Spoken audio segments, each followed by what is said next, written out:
아모스 2장 4절로 16절의 말씀으로 우리에게 주시는 하나님의 말씀에 함께 은혜 받기 원합니다. 하나님은 아모스 선지자를 부르셔서 그는 목자였고 뽕나무를 재배하는 농부였지만 그를 부르시사 하나님의 선지자로 세우시고 그로 하여금 이스라엘을 향하여 하나님의 심판을 말씀하십니다. 그런데 단지 이스라엘뿐만이 아니라 이방의 나라들을 향하여 먼저 하나님의 심판을 선포하게 하심으로 하나님은 만왕의 왕이 되신다라는 것을 보이시고, 이제 오늘 본문 2장 4절에서는 유다의 서너 가지 죄에 대하여서 말씀하시고 6절부터는 이스라엘, 북이스라엘의 서너 가지 죄에 대하여 말씀하십니다. 먼저 유다의 서너 가지 죄는 그들이 여호와의 율법을 멸시하며 그 율례를 지키지 아니하고 그의 조상들이 따라가던 거짓 것에 미혹되었습니다라고 말씀합니다. 즉 유다 나라가 그 백성들이 하나님을 경외하고 하나님의 말씀을 지켜 순종하며 살아가야 되는데 오늘 그들이 하나님의 율례를 지키지 아니하는, 하나님의 율법을 멸시하는 자가 되었다라고 말하여 주고 있는 것입니다. 하나님의 택하신 자들이, 하나님을 섬겨 따라가는 자들이 말씀을 사랑하고 말씀을 지켜 순종하며 나아가야 되는데 오늘 하나님의 말씀을 멸시하는 자, 그 말씀을 지키지 아니하는 그와 같은 자들이 되고 우상을 숭배함으로 하나님이 유다에 불을 보내어서 예루살렘의 궁을 태우시리라 라고 말씀하셔서 오늘 그 유다 나라가 결국에는 바벨론에 멸망하게 되는 것입니다. 오늘 우리가 하나님의 택하심을 받았지만 우리가 말씀을 듣지 아니하면, 하나님의 말씀을 읽지 아니하면, 하나님의 말씀을 지켜 순종하지 아니하면 우리는 하나님의 뜻대로 살아가는 자가 아니다라는 것을 우리는 깨닫게 되는 것입니다. 오늘 이 새벽에 하나님의 말씀을 사랑하는 자 되기를 주의 이름으로 축복합니다. 그 말씀을 사랑한다는 것은 말씀을 읽고 듣고 지켜서 순종하는 자가 되는 것입니다. 하나님의 말씀과 상관없는 것은 곧 하나님을 떠난 자의 삶의 모습인 것을 유다를 향한 하나님의 말씀을 통하여 깨닫게 되는 것입니다.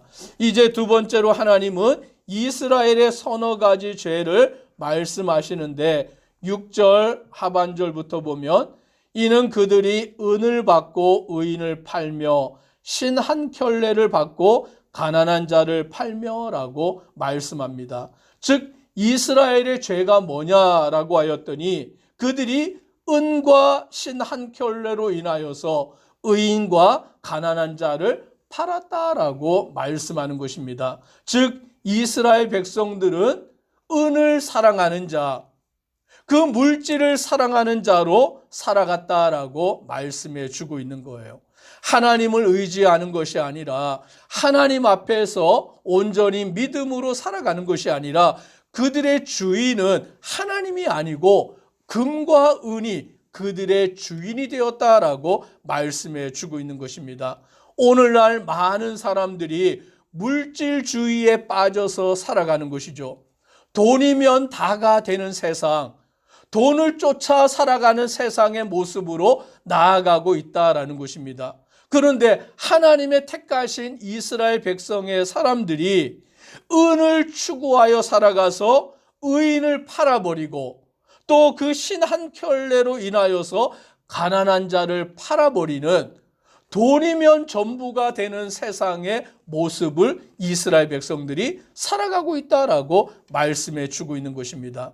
오늘 우리는 돈이 우리의 주인이 되어서는 안 되는 줄 믿으시기를 바랍니다. 오늘 신약에 말씀하기를 돈은 일만하게 뿌리다라고 말씀하는 것입니다. 오늘 그 돈이 자칫 우리의 주인이 되어버리면 만몬주의가 되어버리는 것이죠. 하나님이 나의 왕, 하나님이 나의 주인이 아니라 돈이 나의 주인이 되어서 돈이면 전부인 것이냐 살아가 버리는 어리석고 미련한 자가 되어 버릴 수밖에 없는 것입니다. 7절에는 말씀합니다. 힘없는 자의 머리를 티끌먼지 속에 발로 밟고 연약한 자의 길을 굽게 하며 라고 말하는 것입니다. 즉 연약한 자들, 힘없는 자들, 그와 같은 자들을 하나님은 돌보라 라고 말씀하신 것이죠. 그래서 이스라엘 나라 가운데에는 고아나 과부나 이방의 객들을 돌아보아서 오늘 그들에게 먹을 양식을 주고 그들을 살펴라라고 하나님이 이스라엘에게 말씀하신 거예요. 그런데 이들은 연약한 자나 힘없는 자들을 오히려 발로 밟았다라는 거예요. 그들의 것을 착취했다라고 말씀하는 것입니다. 자기 자신만을 위하여서 자기의 배를 불리기 위하여서 힘없는 자, 연약한 자 오늘 그들을 발로 밟으며 무시하며 오늘 그와 같이 살아가는 이스라엘의 죄를 하나님이 고발하고 있다라는 것입니다. 오늘 예수 그리스도를 믿는 자들이 이 세상을 어떻게 살아가야 되느냐라는 것을 알게 되는 것입니다. 교회만 나오면 되느냐, 예배만 드리면 그것이 하나님의 기쁨이 되느냐, 아니다라는 거예요. 오늘 교회가 해야 되는 일, 오늘 예수 그리스도를 믿는 성도가 해야 되는 일이 뭐냐라고 할 때에 우리 가운데 있는 연약한 자들, 힘이 없는 자들, 그런 자들을 돌아보는 것, 그것이 바로 교회의 책임이고 성도의 책임이다라고 말씀해 주고 있는 것입니다. 그러니 오늘날 교회들이 하는 일이 무엇입니까? 하나님을 예배하는 것뿐만이 아니라 이 세상 가운데 연약한 자들을 돌아보는 일, 그들을 돕는 일, 그와 같은 일들을 교회가 하는 일이다라는 것을 알게 되는 거예요. 그래서 우리 교회도 마땅히 무슨 일을 해야 되느냐? 우리 주변에 있는 연약한 자들을 살펴야 되는 것이죠. 가난한 자들, 고아가 된 자들, 과부가 된 자들, 자기의 힘으로 설 수 없는 그와 같은 자들을 어떻게 도울 수 있는가라는 것을 교회가 세워야 되는 거예요. 그래서 그들을 돕는 일을 힘쓰고 그들을 섬겨서 그들이 예수 그리스도로 말미암아 살아갈 수 있도록 하는 것이 바로 믿음의 성도들이 해야 되는 일이다라는 것을 알게 되는 것입니다. 오늘 세 번째로 이들은 어떠한 일을 하였느냐? 7절의 하반절에 보니 아버지와 아들이 한 젊은 여인에게 다녀서 내 거룩한 이름을 더럽히며 8절에 모든 제단 옆에서 전당 잡은 옷 위에 누우며 그들의 신전에서 벌금으로 얻은 포도주를 마심이니라 라고 말씀합니다. 즉 이스라엘이 하나님을 섬긴다고 하면서도 그들은 온전히 하나님을 섬기는 자가 아니라 우상을 숭배하는 자가 되어버렸다라고 말합니다. 아버지와 아들이 한 젊은 여인에게 다녀서 내 거룩한 이름을 더럽혔다라고 말하는 거예요. 당시에 이방의 신전에서는 그 신전을 섬기고 있는 여인이 있는데 그 여인은 바로 창녀와 같은 여인이었습니다. 그래서 그 이방의 신전에 제사를 드리러 오는 자들이 그 여인과 음란한 행위들을 하는 거예요. 그것을 통하여서 그 이방의 신을 기쁘게 할 수 있다라고 생각을 하였던 것이죠. 그런데 누가 그 일에 동참을 하고 있느냐? 이스라엘의 아버지와 아들 된 자들이 같이 그와 같은 일을 행하고 있다라는 것이죠. 또 모든 제단 옆에서 전당 잡은 옷 위에 누우며 그 제단에 나아가서 무슨 일을 했냐면 전당을 잡았다. 이 전당을 잡은 것은 다른 사람에게 돈을 빌려주거나 무엇을 할 때 보증으로 잡은 거예요. 그 보증으로 삼은 옷. 그런데 이스라엘 나라 가운데는 가난한 자들은 그 겉옷이 자기의 재산의 전부인 것입니다. 밤에는 그 추위 가운데 자기를 지키게 하는 것인데 그것을 전당 잡아다가 제단에서 그 옷 위에 누워있다라는 것이죠. 제사를 드리러, 예배를 드리러 나아갔으면서 어떤 일을 했느냐? 가난한 자들의 것들을 착취하는 그와 같은 삶의 모습을 살아가는, 오늘 이들에 대하여서 하나님은 그 악이, 그들의 죄가 하나님 앞에서 악하다라고 말씀하고 있는 것입니다. 오늘 하나님은 이스라엘 백성들에게 어떠한 일을 행하여 주셨습니까? 9절부터 10절에 이렇게 말씀합니다. 같이 한번 읽습니다. 내가 아모리 사람을 그들 앞에서 멸하였나니 그 키는 백향목 높이와 같고 강하기는 상수리 나무 같으나 내가 그 위에 열매와 그 아래의 뿌리를 진멸하였느니라. 내가 너희를 애굽 땅에서 이끌어내어 40년 동안 광야에서 인도하고 아모리 사람의 땅을 너희가 차지하게 하였고. 즉 하나님께서 이스라엘 백성들을 인도하셨어요. 출애굽시켰어요. 그들을 가나안 땅, 약속의 땅으로 인도하여 내셨고, 그 땅에는 강한 민족, 키가 크고 강한 그 족속이 있었지만 그들을 쫓아내어 주시고 이스라엘 백성들로 그 땅을 차지하여 살게 하시고, 이스라엘 백성들 가운데 선지자를 나오게 하시고 나시린을 세우게 하시고 그들을 하나님이 인도하여 내셨다라고 말씀하십니다.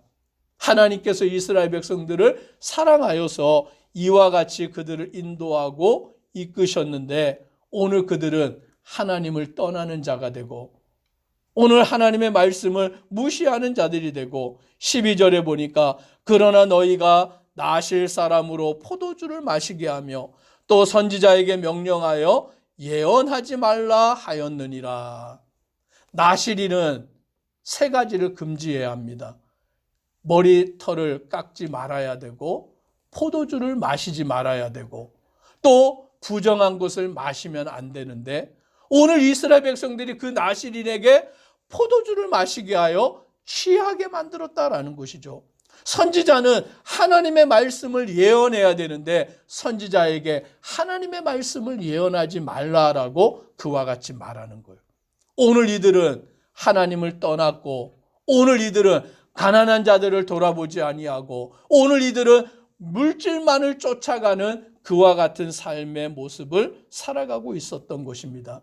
그러므로 하나님은 이들을 심판하실 때 13절부터 오늘 그들을 심판하시는 것을 말씀하는데, 아무리 그들이 곡식단을 가득히 실어 그 수레를 이끌어도 오늘 하나님께서는 그것을 눌러서 그 곡식단을 옮기지 못하게 하시고, 다른 박쥐를 빨리 해서 도망하려고 해도 도망할 수 없게 만드시고, 강한 자도 자기 힘으로 싸울 수 없게 하시고, 오늘 활은 과자도 쏠 수 없고, 오늘 그들은 도망갈 수도 없고 그 전쟁 가운데서 죽을 수밖에 없는 하나님의 심판 앞에 놓이게 되는 것을 말씀합니다.